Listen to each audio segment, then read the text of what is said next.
And we're up. Ow! Ow! Ow! Awooga. Queef.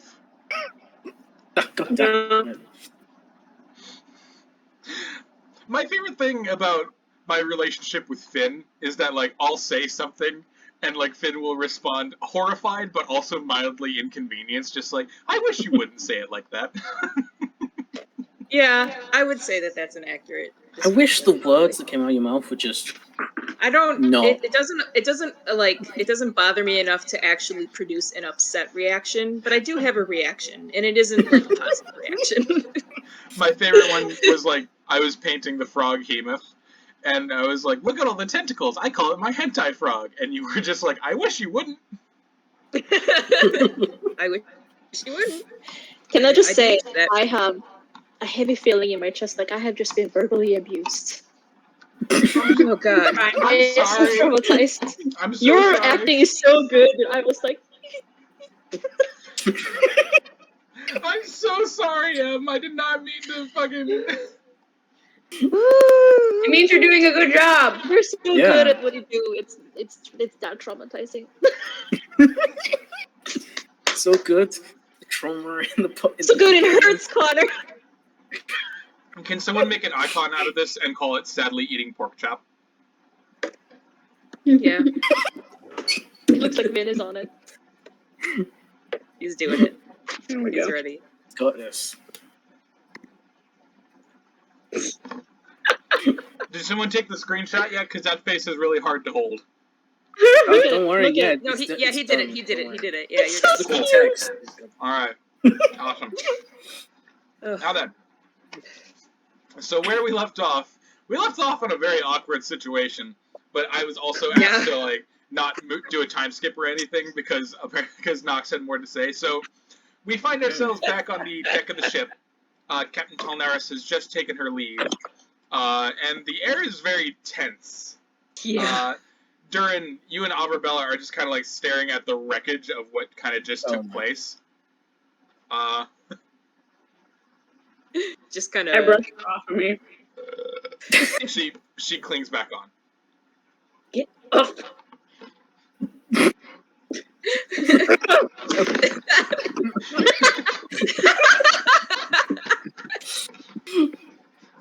Nox just looks at them critically for a couple of seconds, and you can almost see the point at which she decides that, you know what, I don't have to deal with that right now. I'm just not going to ask about that right now. I'm going to ask about that later. And she makes that mental note, and then she looks back at Fenkin. Who's like And, sprawled on the floor still. Yeah, just kind of looks at him for a second, and then says, "Are you done causing problems for the night?"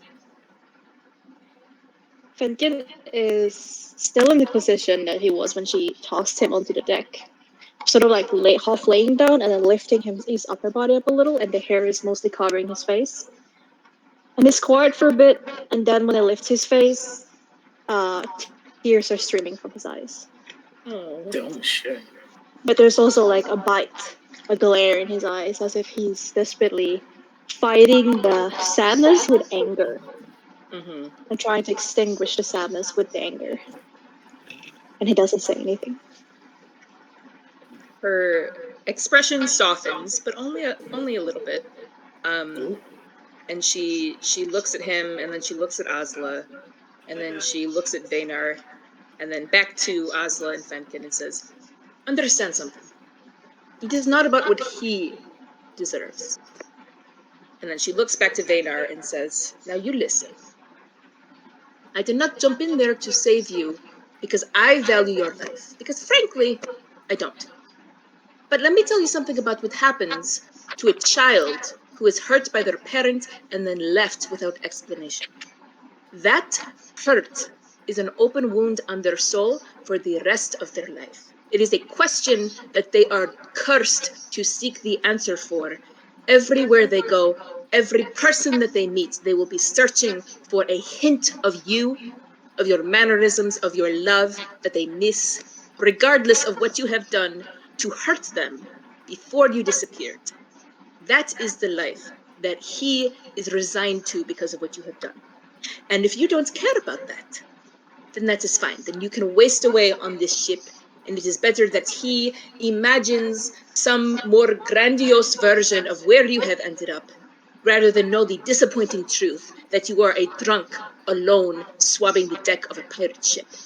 But if you do care, then the very least that you can do is give him the opportunity to see you and decide for himself how he feels about what you have done. Do you understand me? I didn't know that he was... I didn't think... If I'd known he was... Well, you know now. So, no more excuses.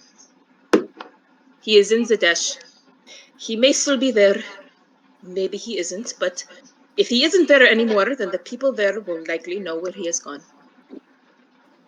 So you have a starting point. It's up to you what to do now.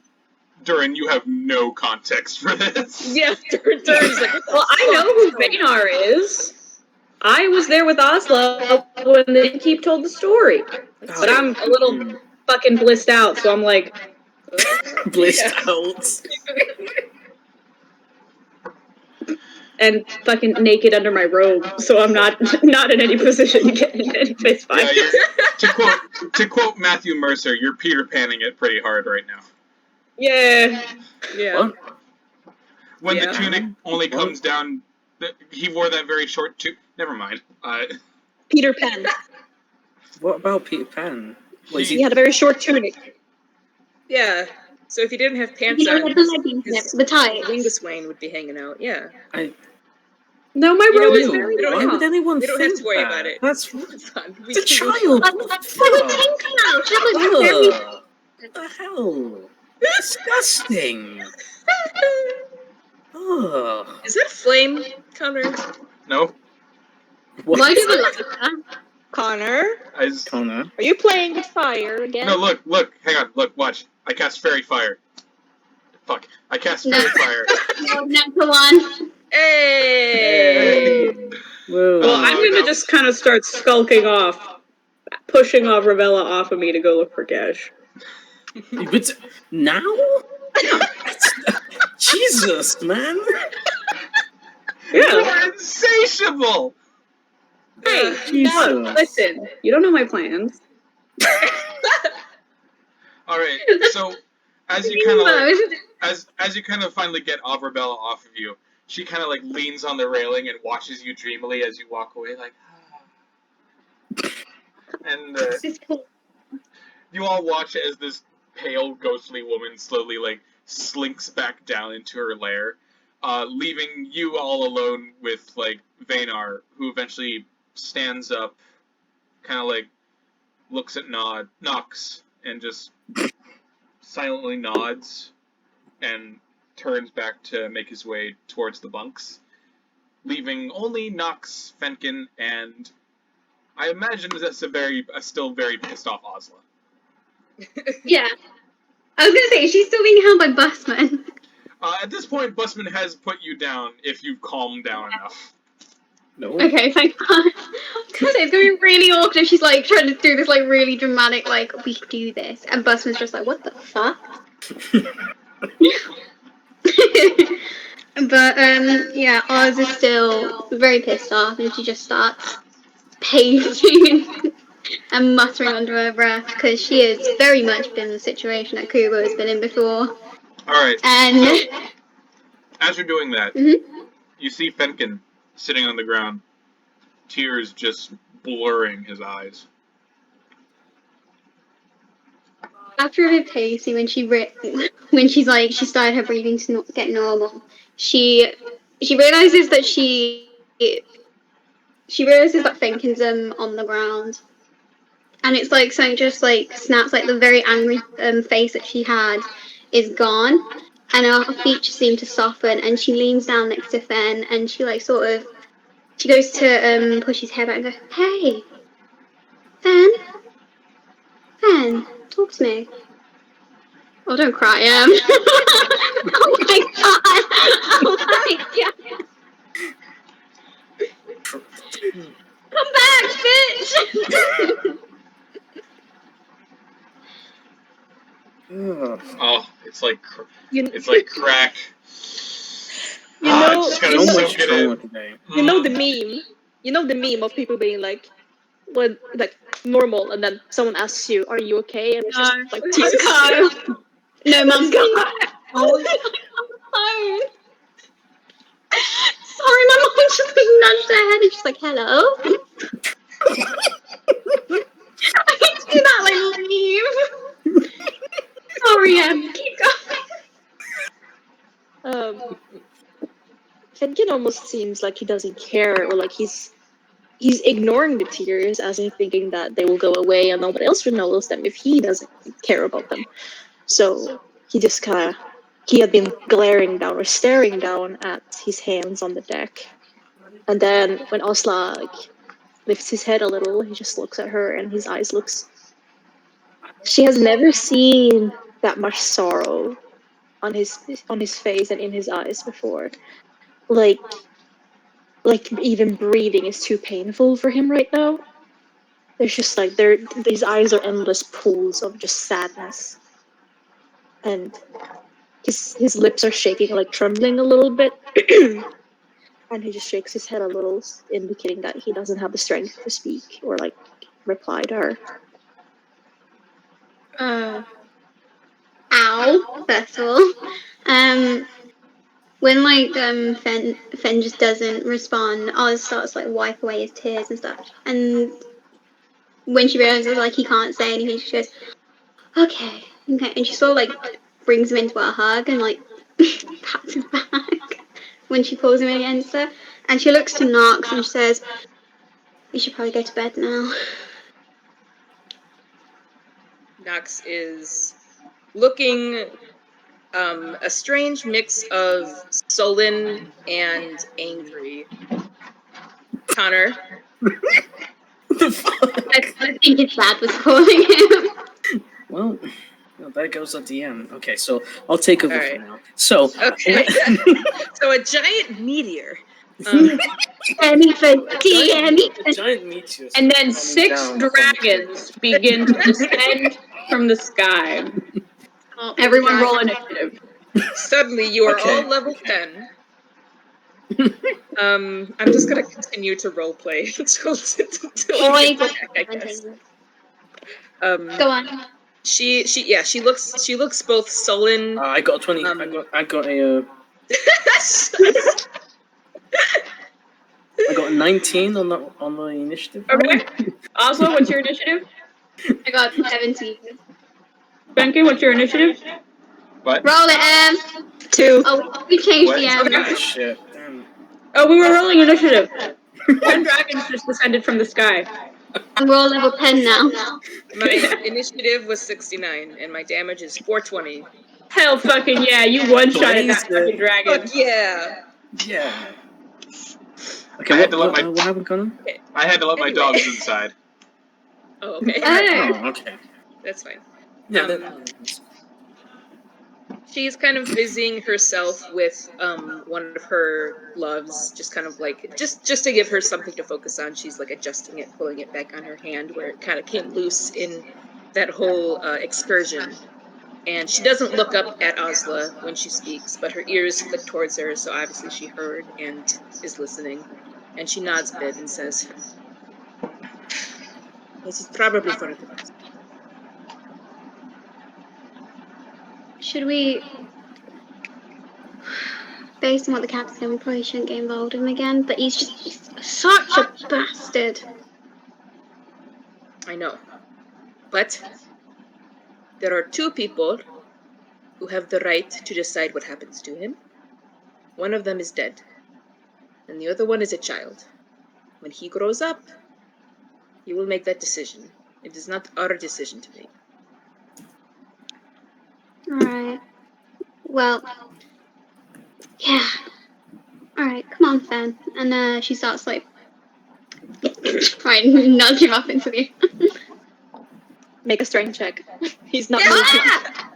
I fucking will! Do it! I'm doing it, let's see. Sorry, Connor, we have all taken over. When is my strength. What is it? Oh, okay. Okay, that's fine. Good strength. Yeah. Natural 20, bro. I tossed you into the fucking air. She throws you over her shoulder like a sack of potatoes. Off you go. Hi ho, hi ho. Yeah, so when she tries to move him, he's just not moving. Like he tries, but he doesn't have the strength to even like when he tries to lift himself up, he just kind of falls down onto his elbows. He's completely like void of any strength or like will whatsoever. When he falls, I was like, whoo! Like trying to like catch him. And then when he like gets down on his knee, she looks at Nox and she's like, and she just looks like Gesh, just like, help. Pretty please, Alright. Alright. So, This dies. with all of that out of the way, we move on from the evening to the early morning. As the moon dips beneath the waves. I wanted to talk to Gesh real quick. Oh, for God's sake! All right. It's really quick. It's really quick. Yeah. All right. So, To Dhuur'in, Gesh. it takes a while for you to kind of figure out where Gesh is, but then you kind of remember that Talnaris assigned him to the cook station, and following the smells of food, you are able to eventually find your way to the. Sorry. Eventually able to find you. I'm dying. Eventually able to find your way to the kitchen, where you find both Gesh and Princess kind of like propped up against the wall. One of them very muscular, one of them very fat. Great. Princess got muscles. I dropped my Yeah, I didn't know stuff. Princess had muscles. Put on 8 paths beneath that layer of fur.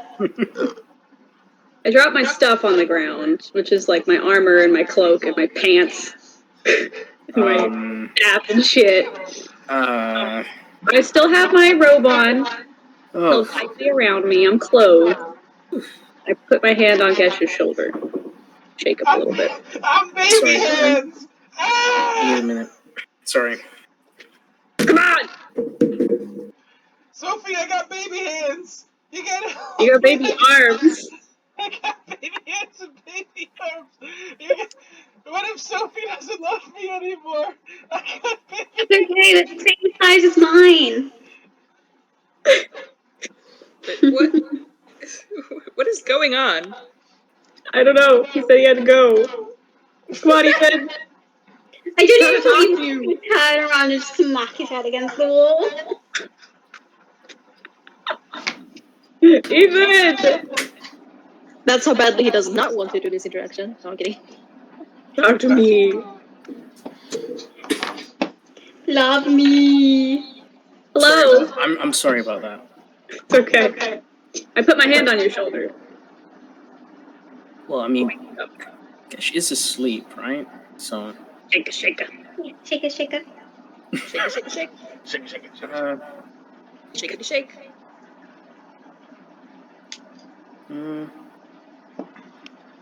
Should I make it like a? Should I make a roll to see if I wake up? Or... Yeah. How Go ahead.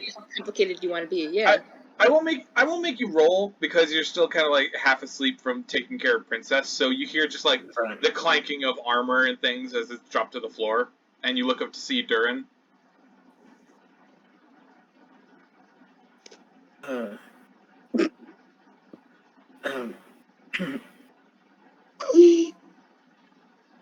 Looks towards the armor. Looks back up at Dhuur'in. Looks towards the armor. Looks back up at Dhuur'in.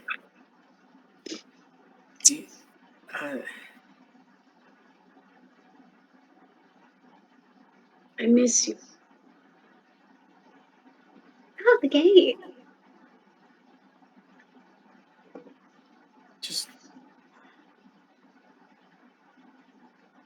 Just sleep next to me, then. Okay. And I do. I sit down and I cuddle up all up in his side. That's so sweet.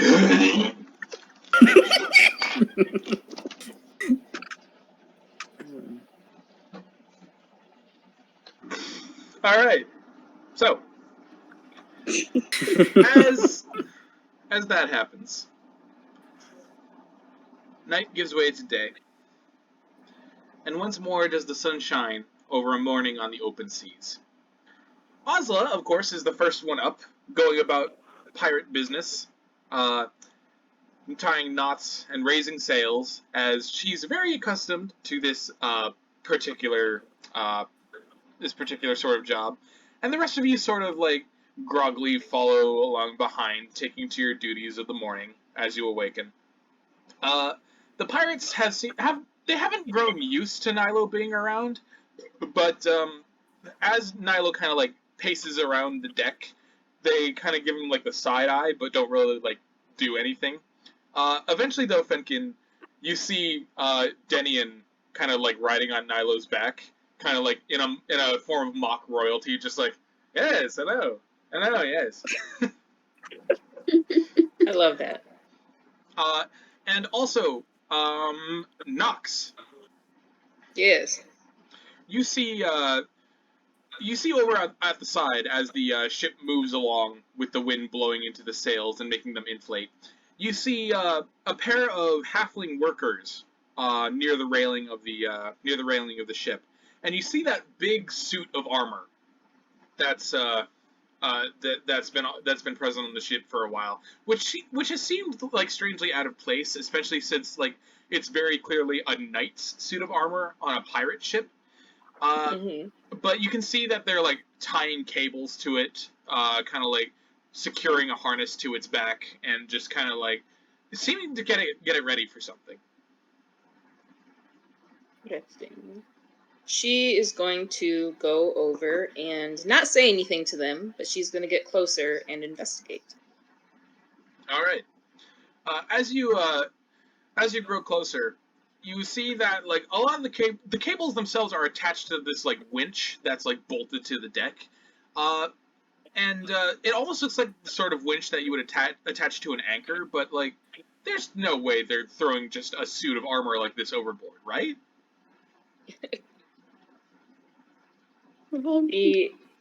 She is frowning in confusion, and she has like a bucket with her because she was going back to cleaning, but she's just kind of got the bucket with a rag thrown over the edge in her hand, momentarily forgotten as she comes over even closer and says, "What are you doing?"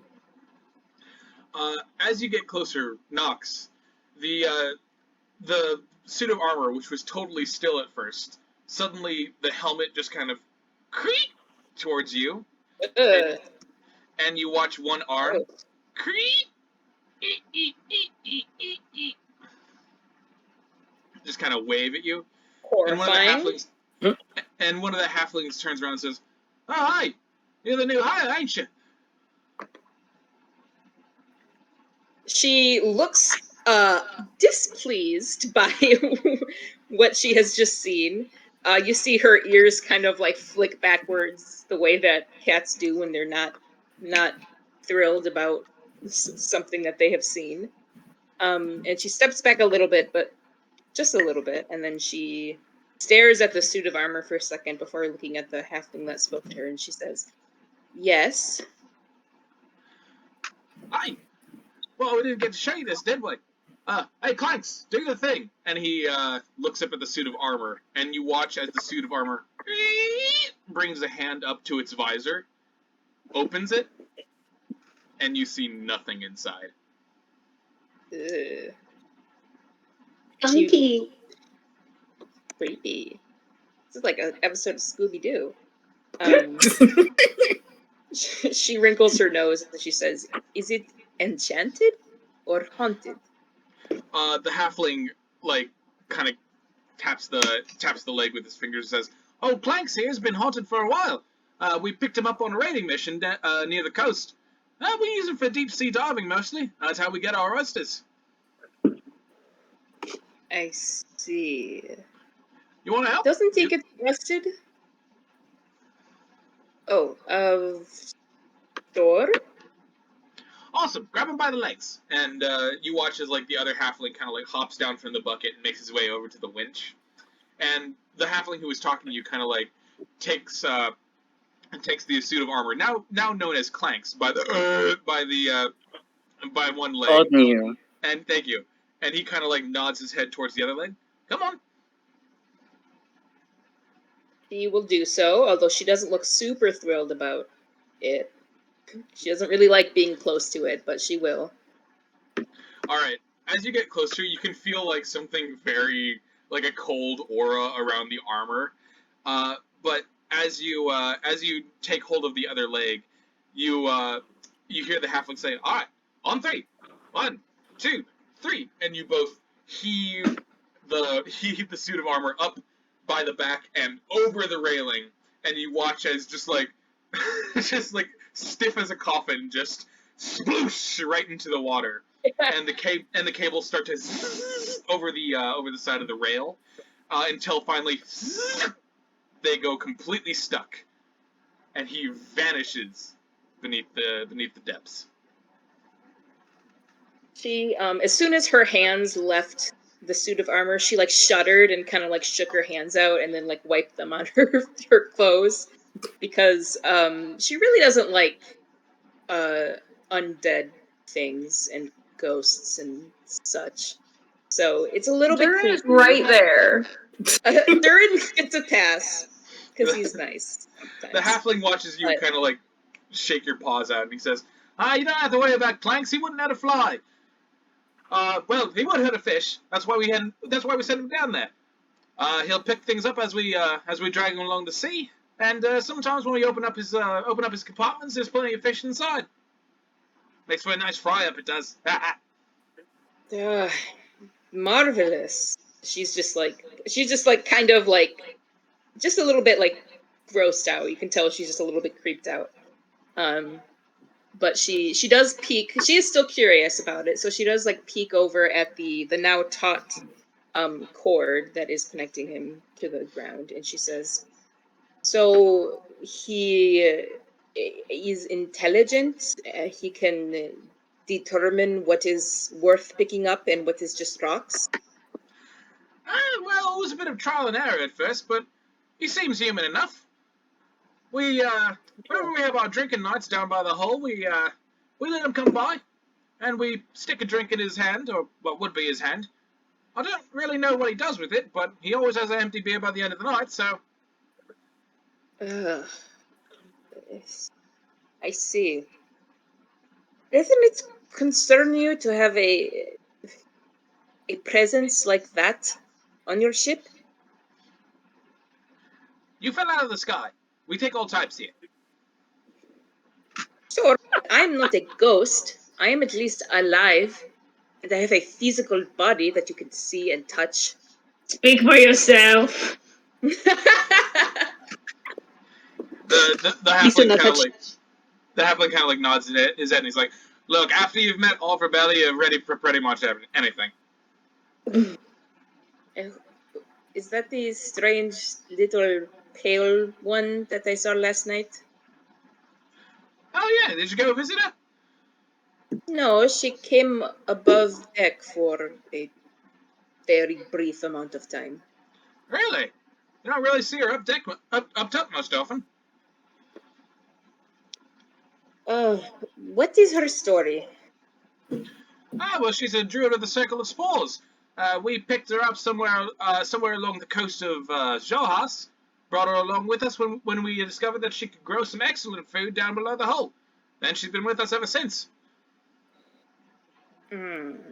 She, now hearing the name, she remembers what Vaynar said about her confessing love to him, and also remembers the way that she was hanging off of Dhuur'in, and some puzzle pieces click into place, but she just kind of nods her head and says, "Well, you certainly have a very interesting assortment of people here on this ship, sir." That's what keeps it interesting, lass. Oh shit! And he looks around, and you see like the cable is being tugged on, And he's like, "Oh, that's not good. Help me pull him up. Help me pull him up." And he grabs the cable and starts to like haul. She does not want to, but she will help. All right. So as you pull the cable up and up, eventually the armor resurfaces, and you also see a great white shark kind of clamp down onto the breastplate, and you see a metal arm just going as he tries to like bonk it, and the halfling shouts, "Oh fuck! Oh no, you don't!" And he lets go of the cable to let you hold it, and he grabs a stick that's by the railing, and he reaches down and starts like jabbing at the shark, like, "You fuck off! Get the fuck off of him!" Max would much rather see a great white shark than a haunted piece of armor, so she is mildly alarmed, but also interested. She is holding the rope tight, but she's also like kind of up on her tiptoes, peeking over because she wants to see the shark still. Athletics check, because you're fighting the strength of a shark. Uh-oh. Stop making Nox do things that require strength. She has none. She has 0 strength. She's frail. She's a frail middle-aged woman. 4. Okay. So, unfortunately, the shark is a little too strong, and you're not able to like get Clanks out of its jaws until the halfling kind of like finally jabs the shark in the eye, and it finally like lets go, and Clanks disappears beneath the water. And the hobbit looks over. The halfling looks over and he says, "Clanks, Clanks, you all right?" The hobbit. And you watch as like a metal hand comes up and just. Connor, first you said Tajid, and now you said Hobbit. Where are we?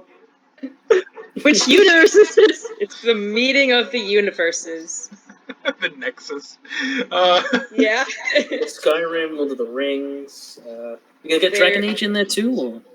Yeah, let's get some Fade creatures. Let's get a rage. Oh my god. Let's do it. All right. So there are some claw marks on the. I just want to say there are some claw marks on the deck now from where Nox tried to not be pulled in, into the water by the great white shark, and she is slightly frazzled, but she is okay. All right. So they're starting to hurt. Anyway, Sophie, am I still attractive? Awesome. Cool. Sweet. Anyway, so some time passes as things go about as normal on the ship. Gesh, you're down with mutton chops, helping with the food, but eventually, you will find yourself called up onto the deck as Windsock atop the crow's nest starts to make a great calamity, pointing out at something and shouting about it. And as you all kind of like make your way towards the railing of the deck to see what exactly is going on, Captain Talnaris kind of strides away from the wheel of the ship to lean over for herself, and she smiles, and she said, as you look out into the blue, crisp water, and she says, "Aye, there it is." And at first, you guys don't really see anything.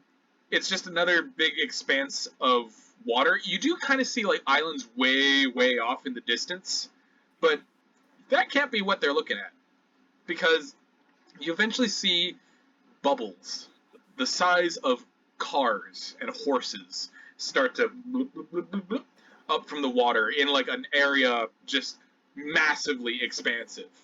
And the bubbles soon become bigger. They're the size of cars, then they're the size of trucks, then they're the size of planes, then they get bigger and bigger and bigger, and you feel the deck beneath your feet begin to shudder and shake as the entire ship starts to move with the ripples of the water.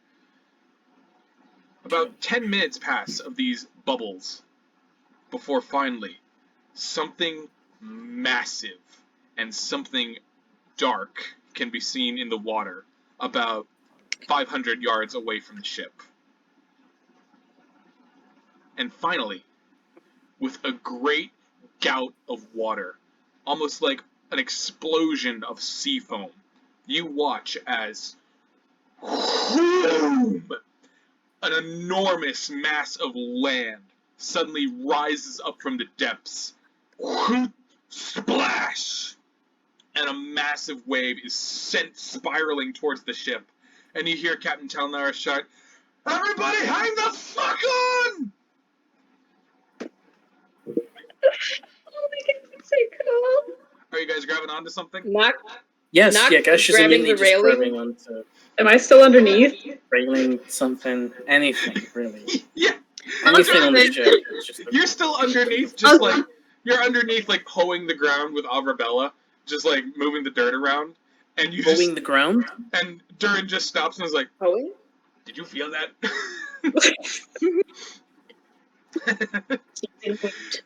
But you guys watch as the sun is blotted out, as a massive wave keels over the ship, and you can hear the cackling of Captain Talnaris as her hand switches to a sword, and she holds it out as she hangs onto the steering wheel of the water of the ship until finally the water envelops the entire ship, not sinking it, but definitely keeping it underwater for a good second or two before finally the ship splash back on top of the wave over to the tide, just in this huge jolt of kinetic energy.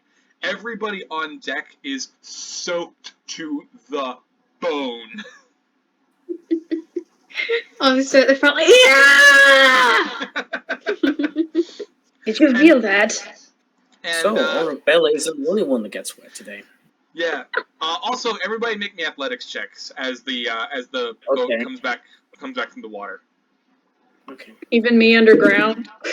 Yeah, even you underground.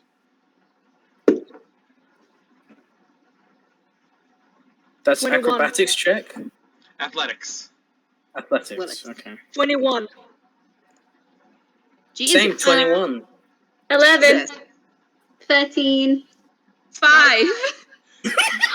Nice! Okay. Everybody who rolled below a 15, raise their hands, please. Me, Okay. I'm raising my hand. Okay.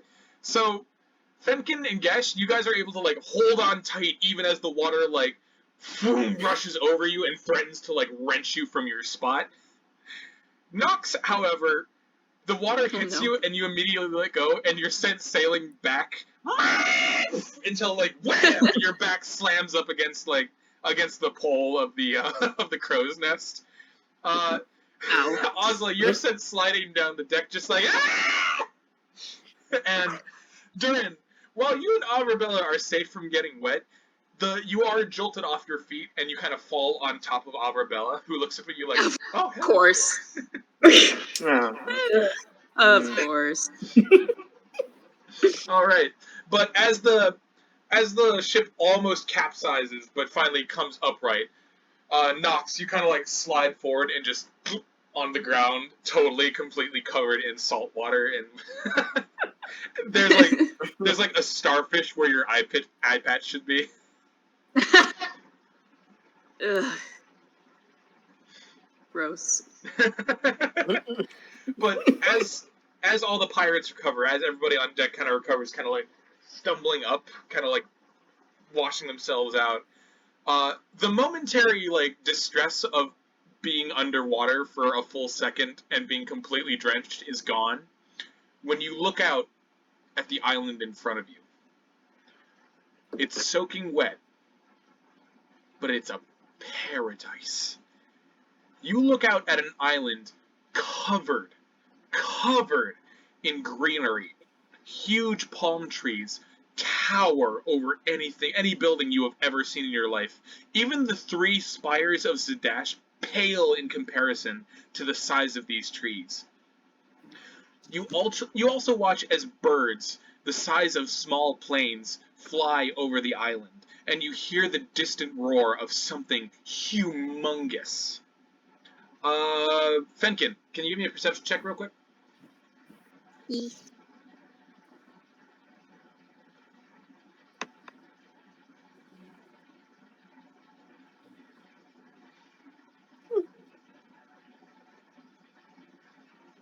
Oh my god, wait, I stopped thinking. 10. 10? Well, Okay, cool. So, alright, so Fenkin, the history of Exandria has been fraught with creatures of all kinds.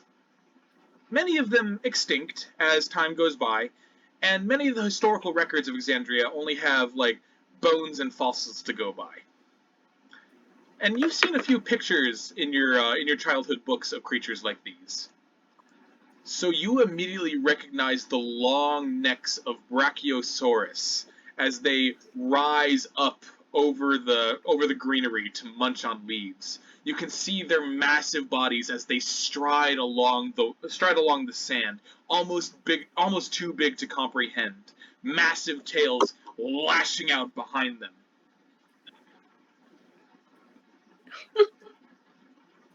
He had been holding on for his dear life, and now he was drenched, soaking wet, and then he coughed a little bit as he exactly like inhaled some water. And he looks up and he freezes and he just stares and he's like, "This can't be. They shouldn't exist." One of the giant creatures, its head looms over to kind of regard the ship. It takes a deep breath and just a loud, not a roar, but a vocalization from a neck the size of several ships as the creature stomps away.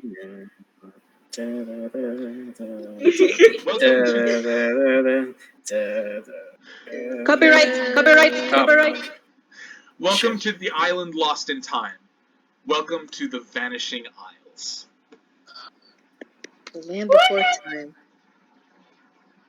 Jurassic Vanishing Isles. Yeah.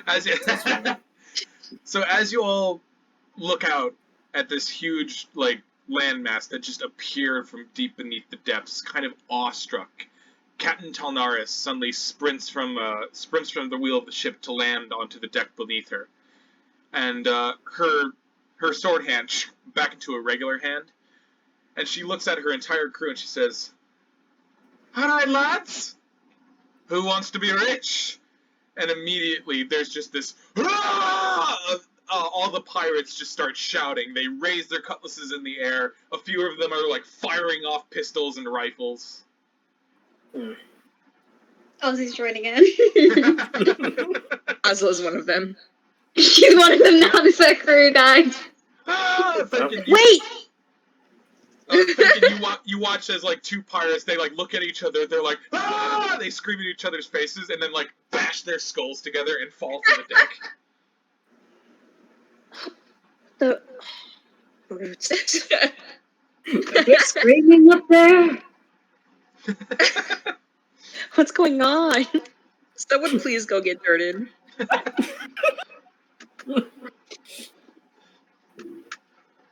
And just go Nox back is and fucking thrilled. picking mushrooms. Yeah.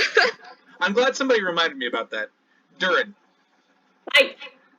As soon as the island emerges from the depths, the amulet on your neck of Halo, you feel it glow. You feel it burn hot before vroom, it suddenly sticks out from your chest as if trying to pull away from your neck. Not hard to hurt, but just like as if drawn magnetically towards something. It's hovering out in front of you. And Averbella sees this, she says, "Is that supposed to happen?" Yes. I start following it. Okay. It's pointing towards the stairwell. Up I go. Alright, so while all the pirates are being rowdy, they don't notice you as you make your way up out of the deck. And you see this landmass before you with giant creatures of impossible size and shape just making their way across the sandbars and the beaches of this island. But then you feel a hand on your shoulder. And only an arm only you can see appears from your other shoulder. covered in a rawhide sleeve as it points towards the island. Dinosaur cowboy. And in the back of your mind, you hear it. You're almost there, boss. Ooh. Just keep moving. Oh. You will. Oh. Alright. So, now that the island has appeared, the storm wolf finally pulls up to the beach and just kind of like right into the sand, kind of lodging itself there. But a few kind of like binding crews kind of hop down the hull of the ship with ropes and hooks and things, and they start like hammering pittons into the ground to keep the ship where it is. With these huge lengths of rope, each one like about as thick around as just a person, to like hold the ship in place. And as the other pirates begin to like throw out boards, or even to like start diving overboard to swim to land, Captain Telnaris approaches you guys, and she says, "Right now, I suppose it's about time that I tell you what we're looking for." Well, there's Captain.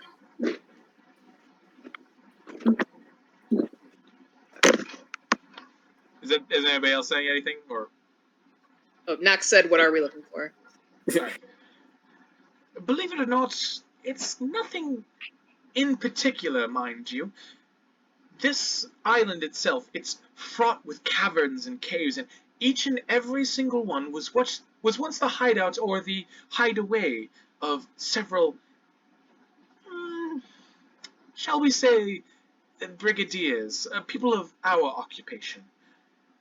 And it's my belief that there are untold riches hidden there. Wait, do you mean Buttonbeard's treasure is here? She blinks and she's like, Buttonbeard, the children's book hero? No, Buttonbeard's real. Oh my god. Yes! Yes! And she kind of like realizes, like, oh, I can't tell her that Buttonbeard's not real. Like, yes! Buttonbeard, his treasure should be here as well. Yes, he's been known to tread these waters. Anyway, so, your dear friend Kira is going to be staying with the ship to help keep the cannons armed in case we are attacked. We aren't the only ones who know that the island is here, but we are the first ones here, which means first come, first serve.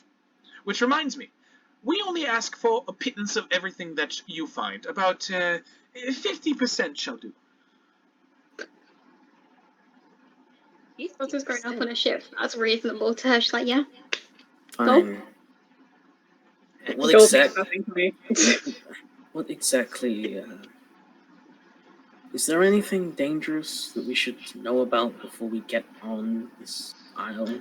Oh, fucking absolutely. Have you seen the beaches? And she kind of like sweeps her hand out to motion towards the dinosaurs. Those seem friendly, but I can't imagine there's much else that is. So, do you have anything specific, or do you just not know? She puts her mechanical hand on your shoulder and pats it and says, "Just don't die." I am so reassured. So very reassured. I'm glad to hear it. And she steps away and opens a pocket watch. Now then, we have about 4 hours. So in 3 hours' time, return here with whatever you found, and then we'll set sail once more. Does that sound agreeable? Yes, Captain. Nox is already going. And she reaches out Ozla and takes your hand, grips it, and she says, "Fortune favors the bold, darling." Fortune favors the bold, Captain. And as she says that, Oz is going to run out with Nox and try and leap off the bow of the ship into the sand. Alright. Nox, as you're kind of like looking for a safe way to get down, Ozla suddenly over the side of the ship, and you watch her poosh into the water. Nox is not terribly surprised when she's alarmed for a second, and then she realizes that it's Ozla, and she's like, "No, of course." She's not going to be doing that. She's looking for a plank to descend on because she does not want to get wet again. All right. So eventually, you guys do all eventually find your way off the ship. Most of you via plank, Ozla via gravity. But as this happens, Gesh, you spot Dhuur'in moving with a quicker pace than he even usually does.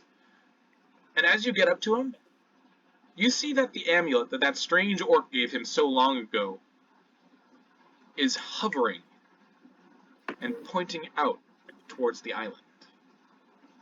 Vroom, vroom, vroom, vroom, vroom, vroom, vroom, vroom, vroom. It's, is that supposed to do that? Yes. No one... How did you get up here without anyone noticing? How do you think? I am a shadow. A shadow with green, glowing eyes. And people choose not to look. As you're having this conversation on the way down the plank, you meet up with Nox, Ozla, and Fenn, and you guys also see that the amulet is acting up. For the third time, Oz is gonna now ask, is he meant to do that?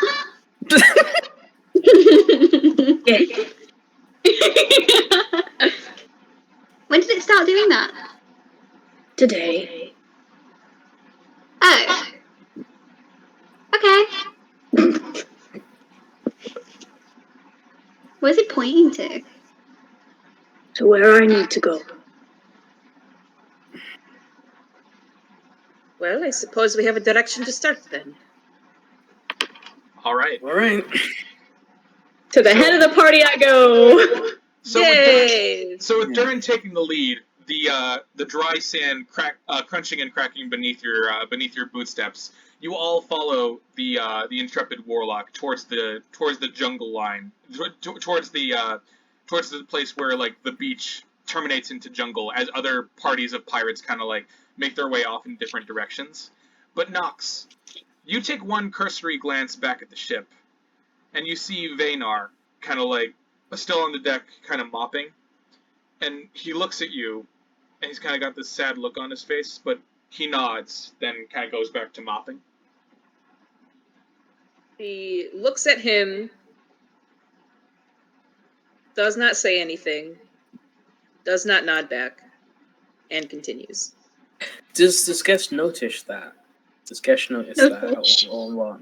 Go ahead and make me a perception check, buddy. My buddy boy.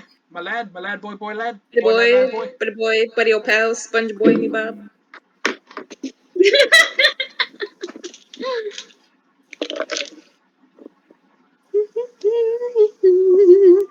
It's a 13. No. Fuck! Oh. I focused on Dhuur'in's butt. Gesh is just never gonna know. Vinn! God damn, I heard that. All right. Do what you heard. It's a very mesmerizing book. So. The air all around you is incredibly thick and incredibly hazy. What's the word I'm looking for here? Muggy. Muggy, yeah. Foggy? Muggy. Not foggy. Like you can see perfectly fine in front of you, but humid. It's very humid. To the point where like even a minute or so on this island makes it feel like your clothes are sticking to you in that weird like gross wet way almost. And Nilo and Princess are following along. Princess still getting used to his wings.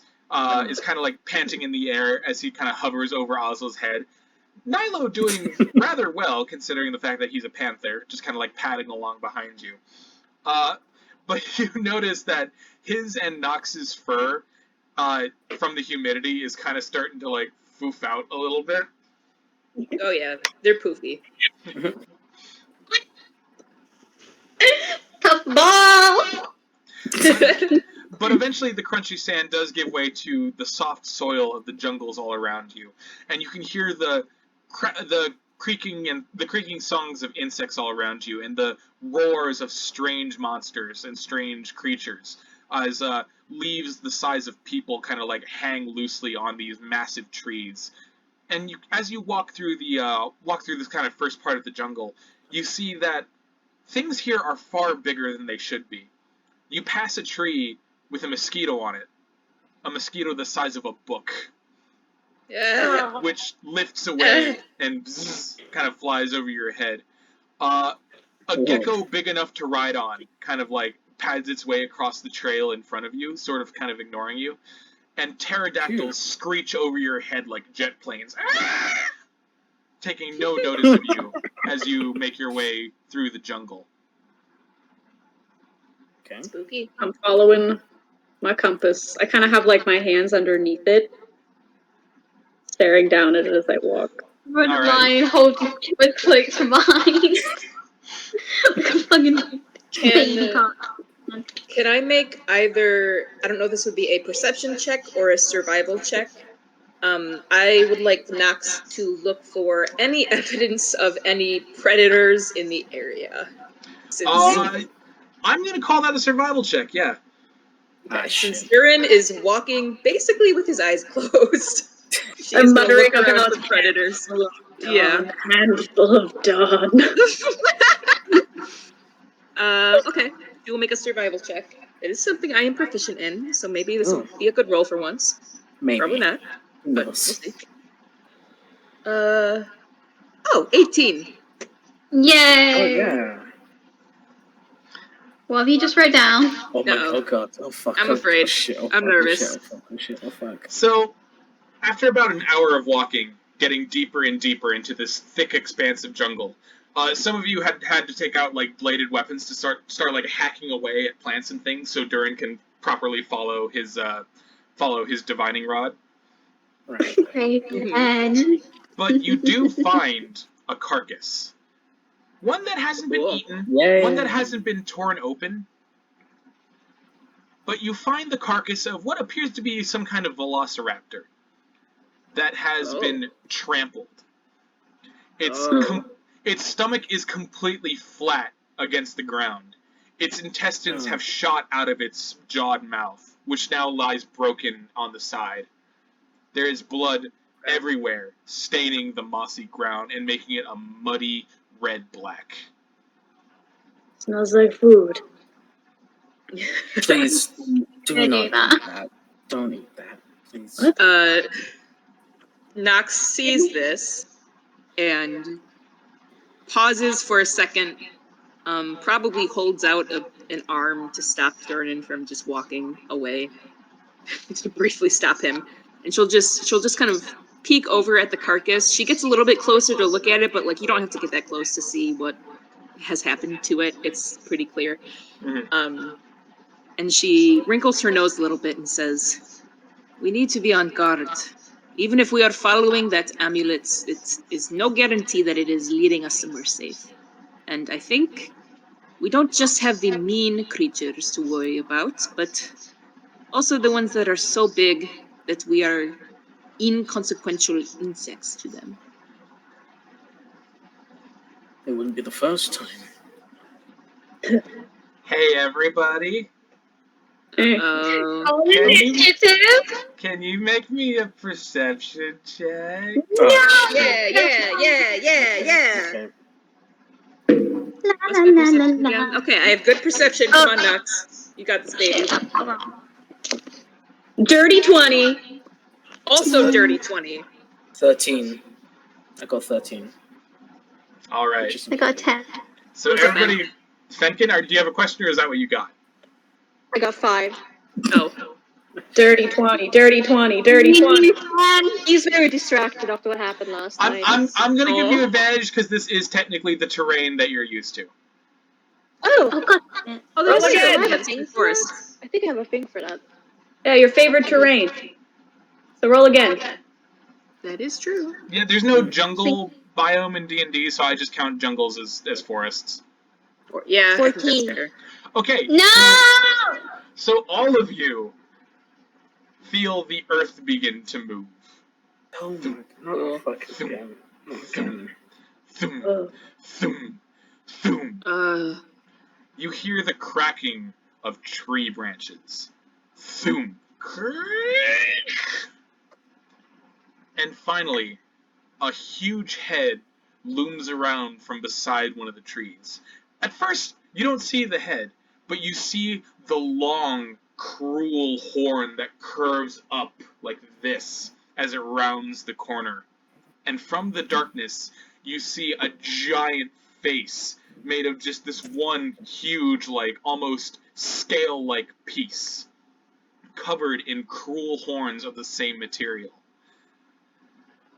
As the Triceratops stares you down, you watch as a massive flat foot suddenly scrapes the floor beneath it. Oh shit. And you hear almost like a loud honk, just like, roll initiative. I will say that Nox is yelling at all of them to run. Shit. Stop, no. Oh fuck, that was not a good roll. Oh shit, that was not a good roll. Fuck. You have to keep 7. rolling. Shit. Okay, she got a 7. I'm gonna say it's because she's telling everyone to run, so she's distracted. I got a 10. I need something to write down. Fuck.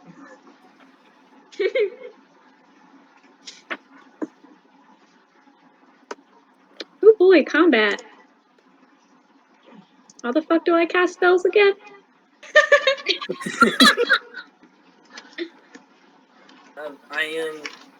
I got 21. Ooh. I didn't think I'd do this well, to be honest.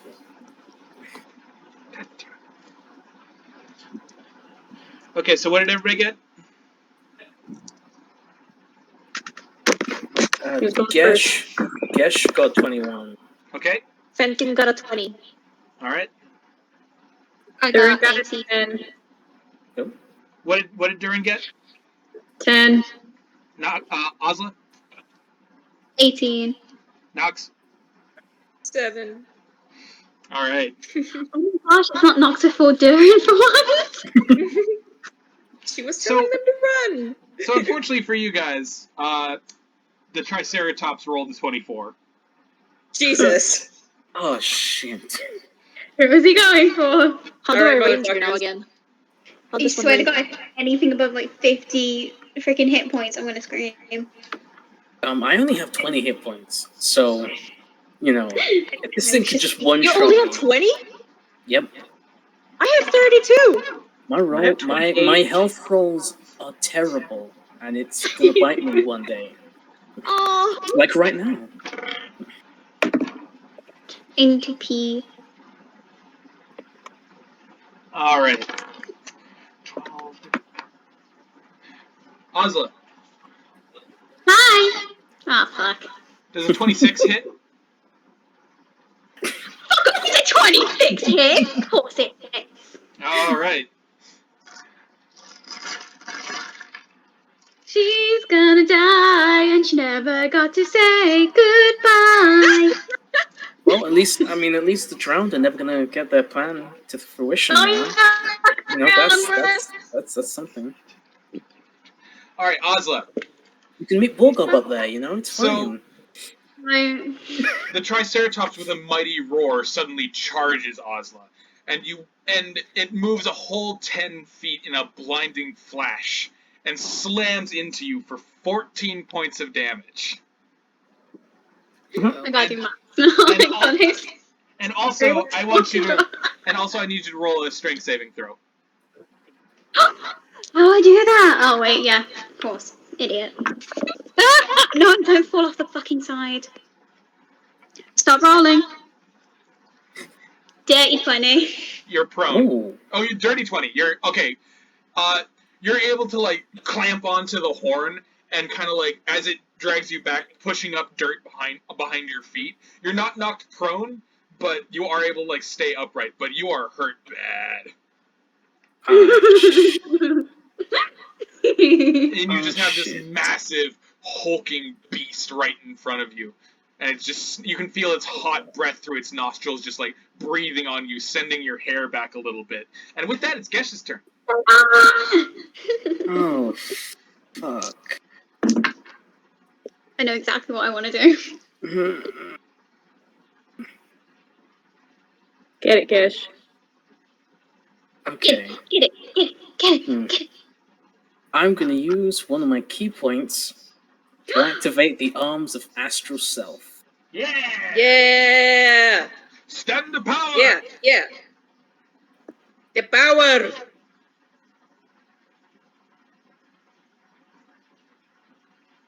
So is the dinosaur within 10 feet of me? Oh yes, absolutely. It just charged you guys. It's like right next to you. It is all up in our biz.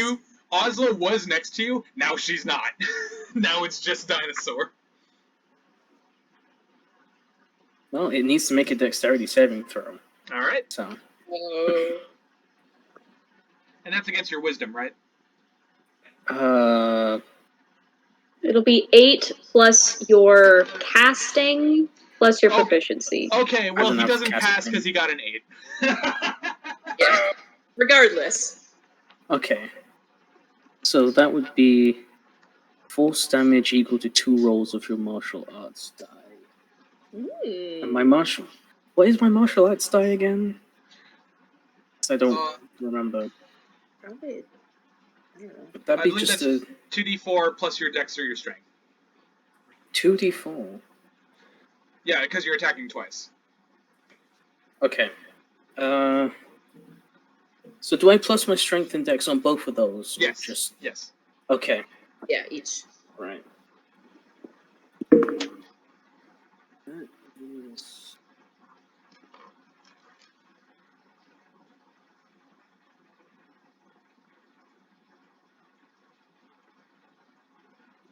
So that first one's a 6. Alright.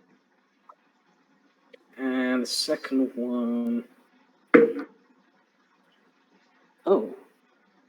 Second one is also a 6. Lucky number, baby. So 12 damage just from the astral arms. Alright. So the astral arms manifest.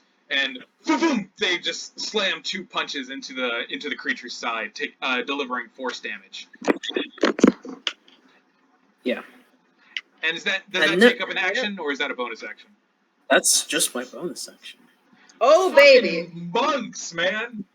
Fucking monks! Get him! Go off! Okay, Get him! So, because you said everybody was taking out their weapons to strike down stuff from away, I'm gonna say that my big spear, spiral staff, is already in its knife mode, blade mode, whatever. So I get just bludgeoning damage. Are you dealing slashing or bludgeoning damage? Slashing. It'd be slashing. Yeah. Alright, roll with disadvantage. No. Oh, no! That is a shame. That's alright. You already did 12 points of punch damage, so you're doing good either way. Yeah. Yeah, so I'll roll my attack roll.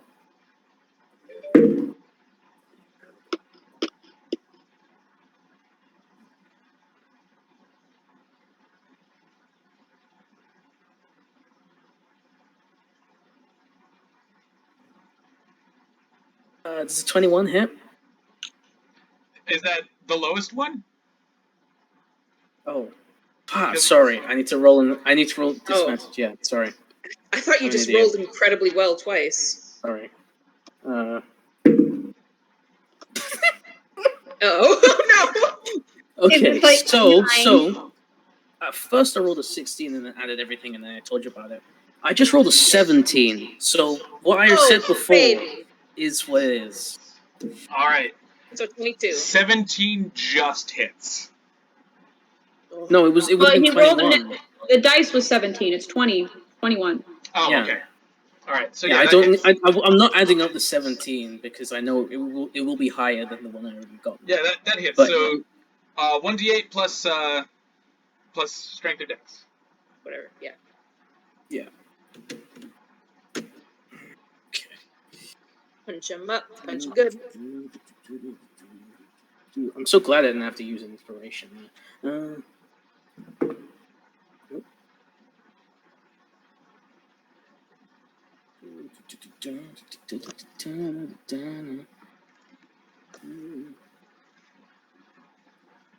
Yeah, that's a solid 8 damage. All right. Nice. Woo! God damn, Gesh. Yeah. Whew. Fuck 'em up. All right. So you spin your staff and like you slam it against the hide of this creature, and you can feel how incredibly hard it is, and it doesn't flinch. Shit. All right. Fenkin, it's your turn. Okay, group votes. Should I cast Speak with Animals? We just hit it. What you mean? Please, sir, please stop. I hear it. Yes, She's you certainly may cast try. Speak with Animals.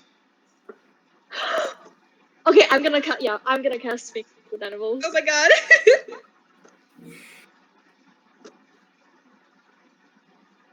It comes out with like a fucking Boston accent or something. It's just like, oh, jolly good sir. I do not like it when you slash Alright. upon me, sir. So as you reach into the forest around you and you feel the natural magical energies all about you, Fenkin, you can suddenly hear the voices of all the animals around you. Princess is going, ah! Nilo is going, ah! Yeah, But you hear the Triceratops say, my territory, mine, go away! And it like covers his ears a little as it's very loud and very noisy, and he's and then he sort of steps out a little bit towards the Triceratops, and he says, excuse me, hello, can you hear me? Excuse me, Mr. Triceratops, sir. Hello? Hello? What is writing? Alright. Ozla is still a horn what's your AC, ornament, Fen? by the way. What did you My say? What's your AC? It's 14. Wham! The head turns around and you're knocked aside. As you hit the ground, you take... Oh god. He jumps off. 12 points of damage as you're knocked to the ground. This. Fuck. Oh, we're gonna die. We're all gonna die. We're gonna die. We're all gonna die.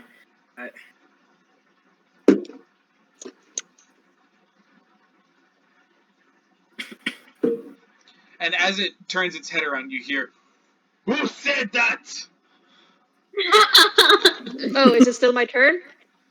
Yeah, it's still your turn. Yeah, if you're talking, I think that's, still your turn. So He is thrown to the side, and he cradles around his stomach, and he coughs a bit. He's like, it was me. I was talking to you. Who are? What are?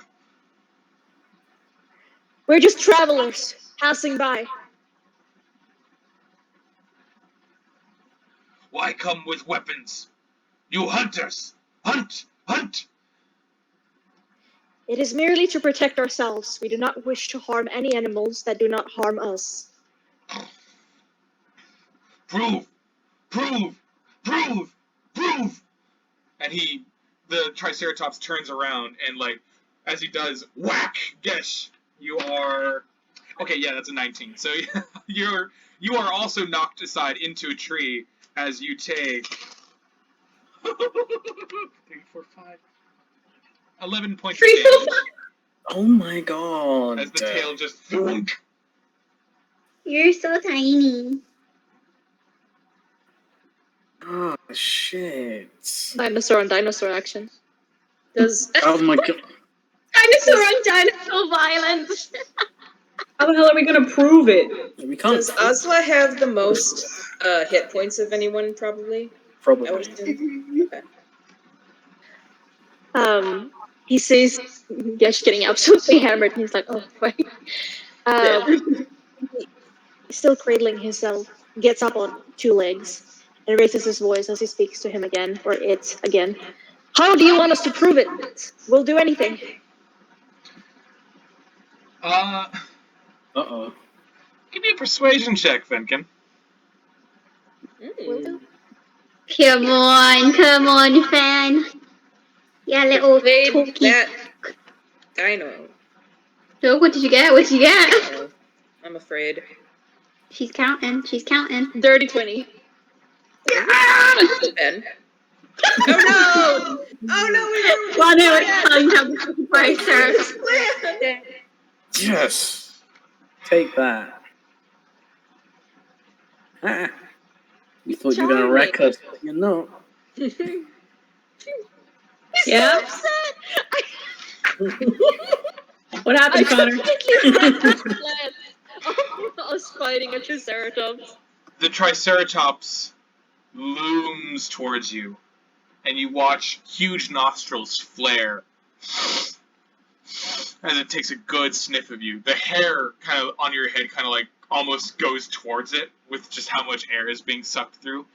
And it's a very tense moment as you all watch, like, arguably one of the squishiest members of your group just staring down this massive, just like, creature of unparalleled might.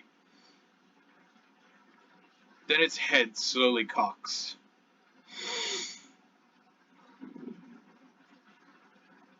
I smell blood,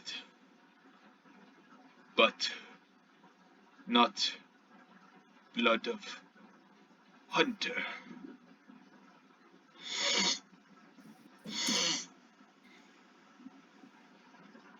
You not from here. That is true. We're travelers. As I said, we're just passing through.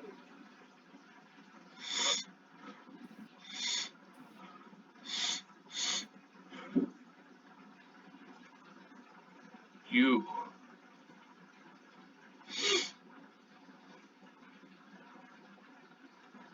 one with wild. And the huge head looms over to look at Nilo, who kind of like shrinks back, but the Triceratops sniffs it too, sniffs Nilo as well. Then looks at you, Fenkin. Not hunter. Not predator. This is true. Then friend. Yes, friends. Alright. Its head comes towards you again. The horn kind of like pointed up, not towards you, as he kind of sniffs you again. And do you want to reach out to touch its scaly skin? Uh-oh. Yes. That feels like a trap. I'm afraid. As you bring your hand up, I want you to make an animal handling check. Oh shit. Uh-oh. I want to say that Nox is fucking staring at him like he's insane right now. I rolled another 18, so it's 22. Really? You have a dinosaur now. You have We a have a dinosaur. dinosaur mount! Yes! No, wait, Yes. what? Oh So just yeah. let us ride on this dinosaur. Tell him he can give us a ride. He can give us a ride. And you fucking... Wait, what's going on? He says we have a Triceratops now. Yeah, Connor thought he could Did wreck I- us Connor, with his Connor. dinosaur, but Connor, did I bond with a Triceratops? You can't bring that back on the boat. No. well, we are gonna have to Connor. leave it, unfortunately. But... Answer me! You guys New watch baby! as the Triceratops suddenly, as Fenkin reaches up to touch this Triceratops that nearly, like, instantly killed both Gesh and Nox, and Gesh and Ozla. And as soon as Fenkin's hand touches the horn, you watch as the Triceratops' front legs kneel before Fenkin. And the Triceratops says, "Friend." Fenkin smiles for the first time in a long time. His eyes are still red from all the crying he did yesterday, but now he genuinely smiles. And he reaches out and he gently caresses the head of the Triceratops. Knocks his forehead against the horn a little bit and says, "Friends." You're so excited. Yeah, believe this shit. How you found out, didn't you? The power of friendship wins, Connor. You should know this. You've watched anime. The power of We're friendship. not going to die, but we need to keep moving. Nox Doesn't give a fuck. really quickly flashes out a hand and smacks Dhuur'in in the stomach and says, "Shut up! Something is happening." I am so angry right now. M, I'm so proud of you, but I'm also so incredibly angry. This is a CR5 creature. One of you was going to die! Not today, Sonny Jim. Oh my god! Not today. Ah, good job.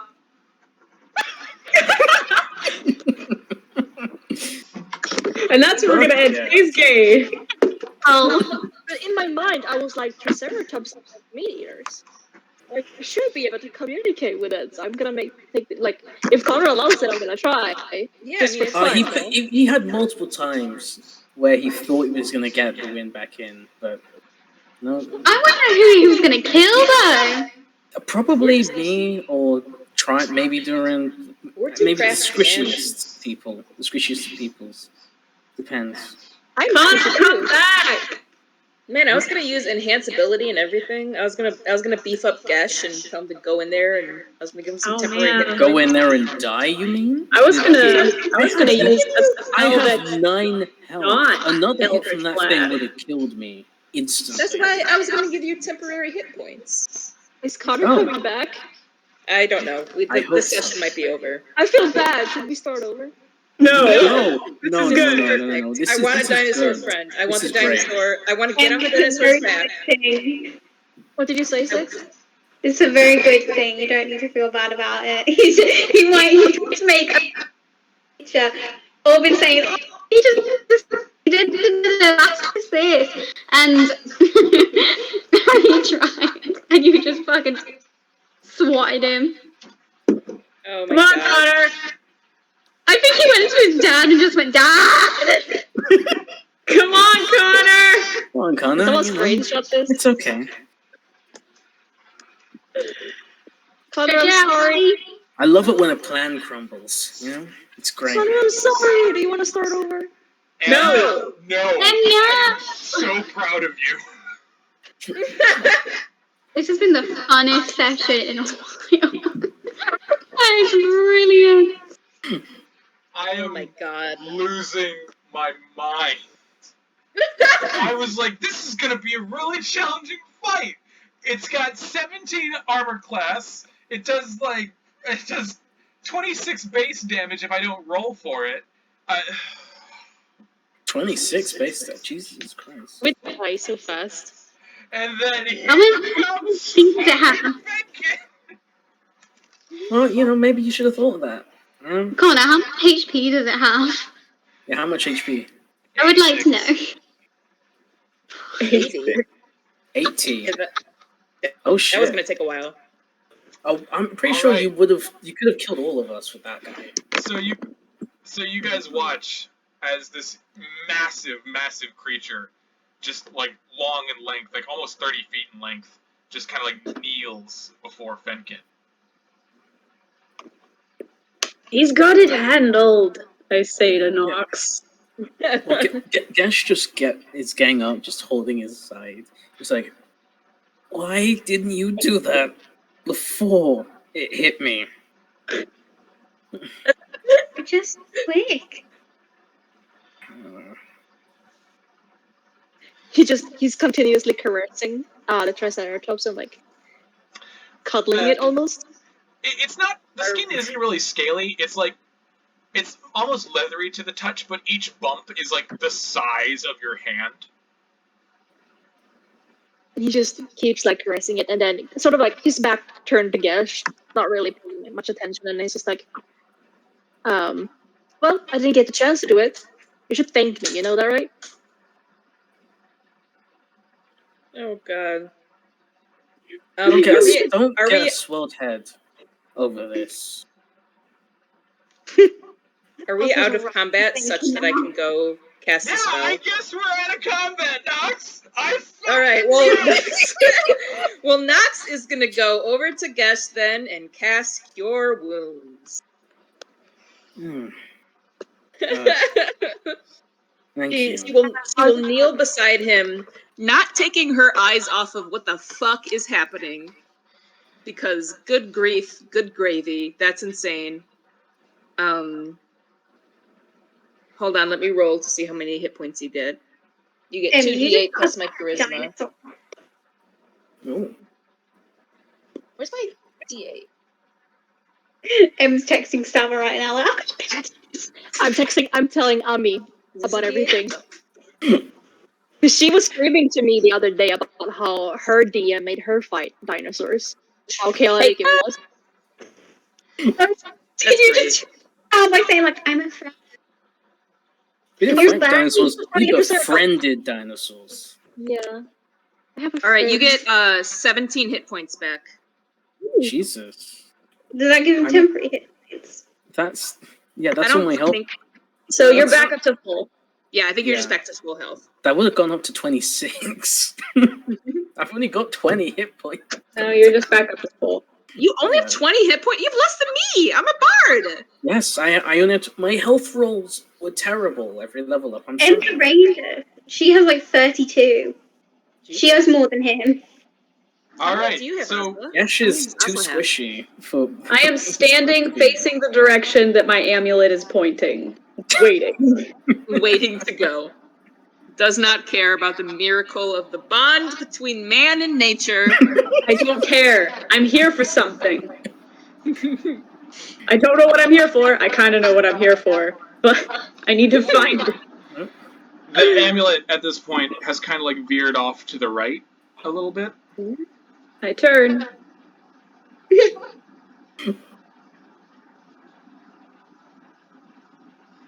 Are we going? I'm still processing, sorry. Still sort of in the moment talking. How long is the spell? The spell is for an hour or a turn? I believe Speak with Animals lasts an hour. Yeah, so he can still speak to it. So he's still like caressing it, and it's like, we have to keep going now.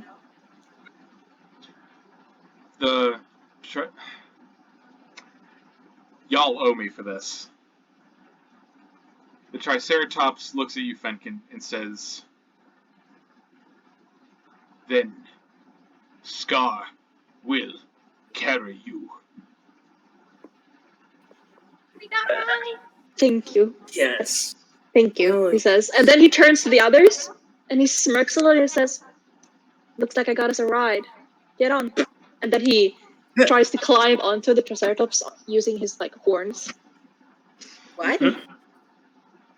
Alright, you Nox watch... is just staring at him.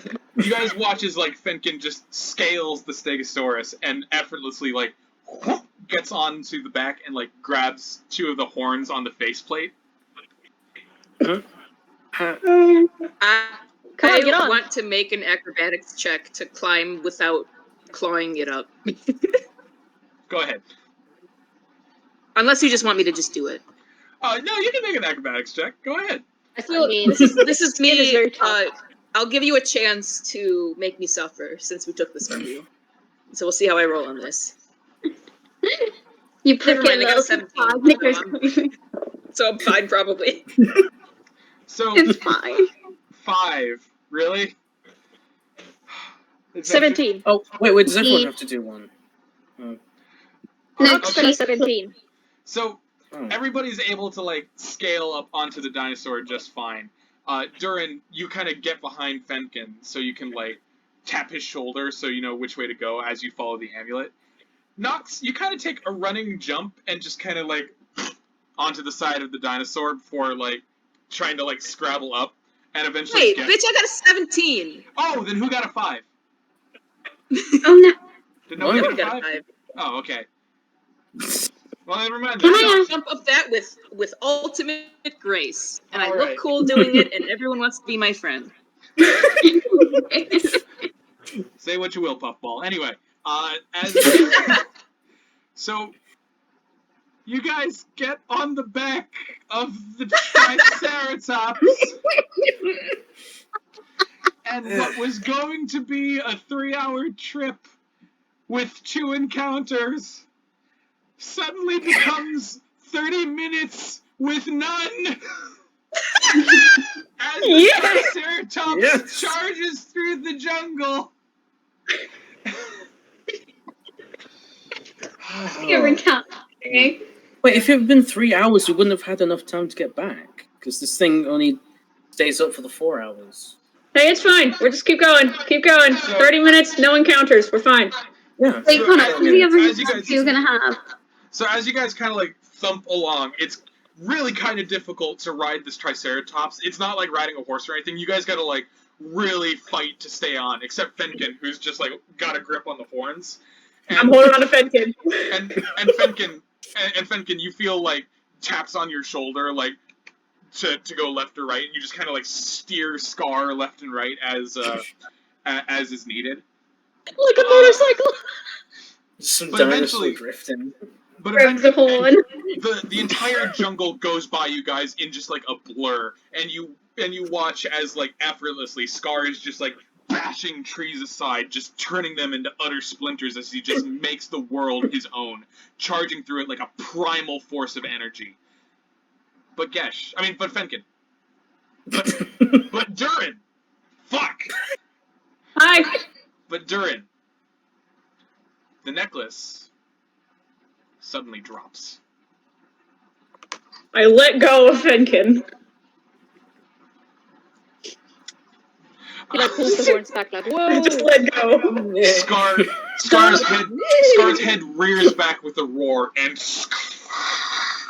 you guys come to a screeching halt that just kicks up dust, and Princess, who is holding on for dear life onto Ozla, is just like tossed out like the car, like from a person in the backstreet through the car of a windshield, just slingshots forward over Scar's head. Can I make a check to try and catch him? Yeah. Sure. Make a dexterity saving throw to catch him. Wait, what did you say? What throw? Dexterity saving throw. Dexterity saving throw. Oh, that's good. This is the best fucking episode of the entire campaign. Amazing. I love it. So great, Connor. Thank you 13. so much. You for have this creative content. like as soon as the instinct kicks in, as you watch something sail past your head, you snap out and grab his tail, and he just kind of like flops down.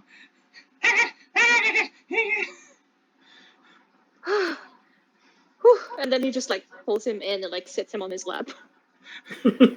He's just like Why did shaking, we his stop? eyes are wide. He's just. Still speak to it because of the speak animal thing. Go on, honey. I can probably hear. I don't know if it only affects a certain animal. Speak with animals. No, it also works on Princess, and you hear, "Fuck." Are you I okay? slide off. I slide off. All right. We break both legs. As you guys hop off of Scar, you find yourself in kind of like a thicket clearing, with just kind of like the canopy open, letting in like the just deathly hot sun down onto you.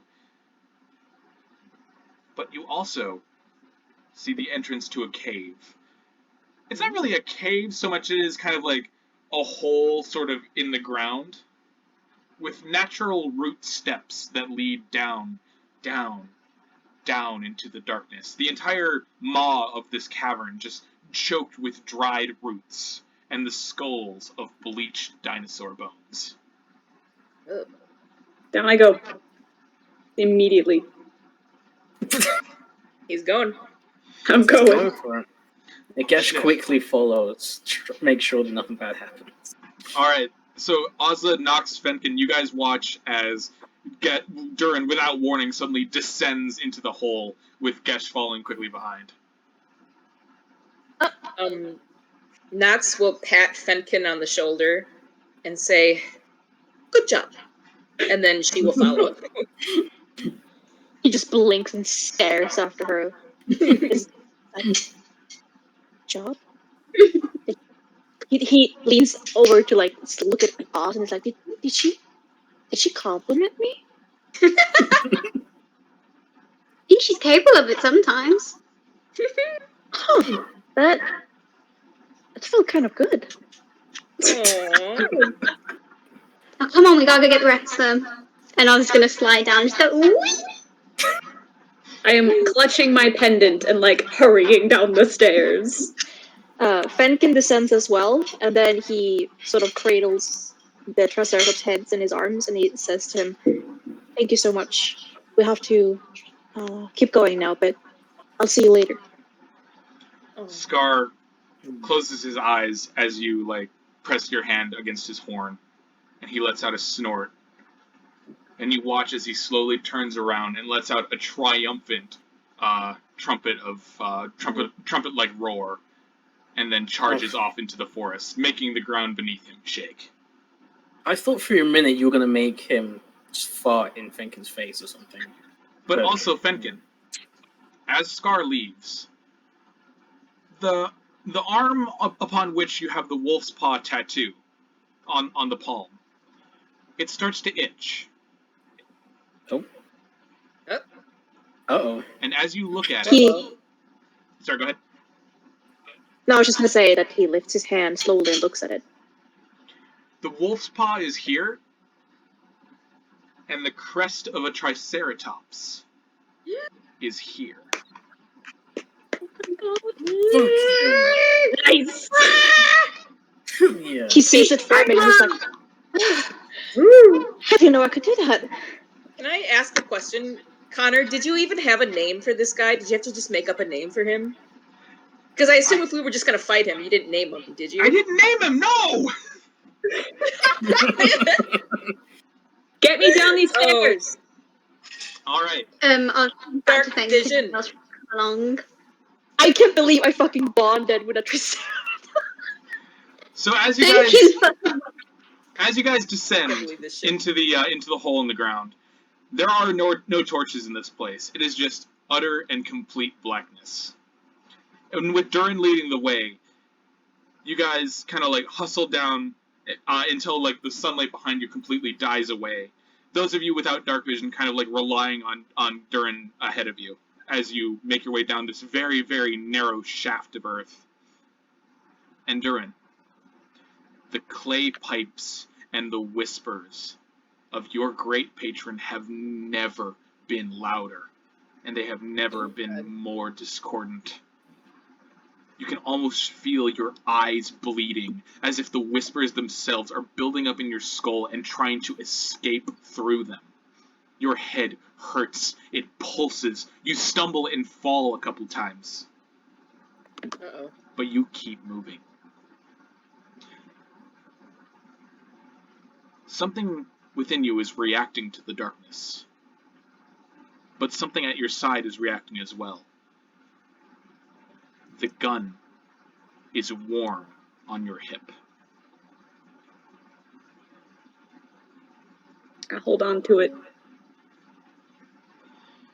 As you guys hustle through the darkness, feeling the hanging roots kind of brush against your head, you do eventually find level ground, where you were kind of like descending, kind of like slanted loose dirt. You finally find something a bit more level. And even those of you with dark vision, you cannot see in this place, whatever it might be.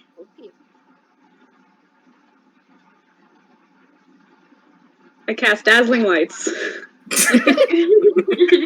Alright. So, as Dhuur'in releases the lights, you watch as they float into the air and begin to illuminate the space around you.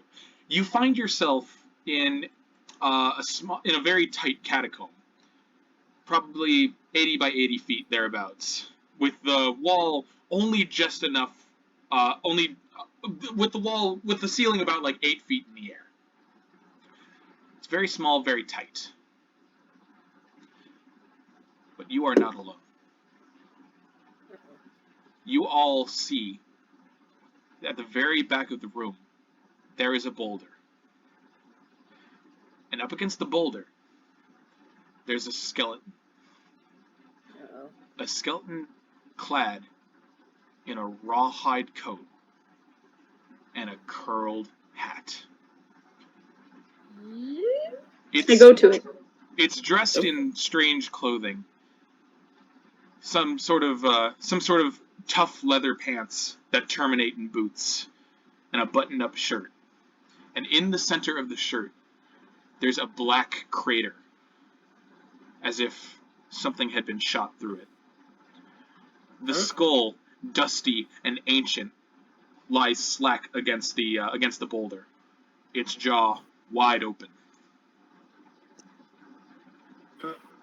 And as you approach the amulet,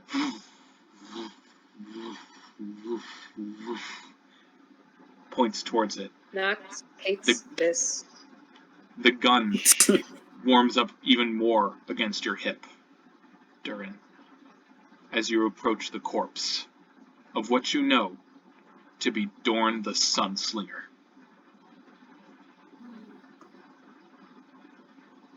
I kneel before him.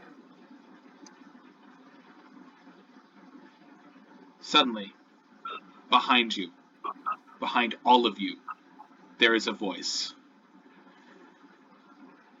Don't touch him. He's mine.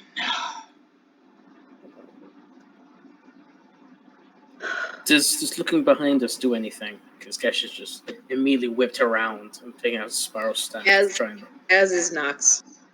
With As her you hand all on her whip- sword. As you all whip around, drawing your weapons, another gunslinger stands before you, at the mouth of the entrance, illuminated by the dim light of Dhuur'in's spell. He is disproportionate, his arms far too long, No. his face peppered in patches of green scales. Oh. His coat What? is green, his hat is black. A hand cannon lies loosely in his hand like a caged beast, ready to be released. And as he looks up at you, with yellow, reptilian eyes, he speaks. The lion still must pay for his sin, and the viper must have his virtue. I take out the gun. Terrifying. Want it? All right. Before I ask this next question, do you guys want to do a part 3 today, or do you guys have to go to bed? Yes. Part 3. I would have a plus for him. Keep going. I'm mostly asking for M's sake. I work late shift tomorrow, so I start at 2, so I can go longer. Yes! Part three. Everybody, as the viper, gunslinger of the serpent god, stands before you, he raises his hand cannon, a green smoke lifting from the barrel of the ancient weapon. And he says, "The sun is not here." Roll initiative. Oh my god, I am so scared right now. Sorry, guy! Nox is. It's okay. We get to fight Cowboy. I will repeat this several times throughout this fight. Nox is fucking terrified. She hates this so much. I'm going baby. last. Oh my I got God. an natural one. So free. Nox is so